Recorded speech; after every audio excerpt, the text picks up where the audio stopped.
Hello Mzansi, Zodwa Wabantu and her Ben 10 Ricardo have ended their relationship. It is claimed that Zodwa requested Ricardo to move out from their home in 4 ways. They both went to Randburg Court to apply for restraining order against each other. It is alleged that Zodwa broke up with Ricardo.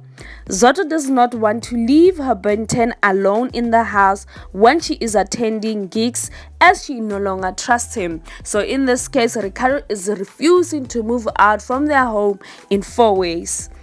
I mean, after all, Zodwa Wabantu is a Sangoma right now, so she can do anything. She has all the power to do everything, as we have seen in her reality show. And Ricardo is the third Ben 10, so by now she has experience. Anyway, that's it from me. Till I see you again, please don't forget to like and subscribe to my channel and hit the notification bell below for the latest mugosi. Bye bye.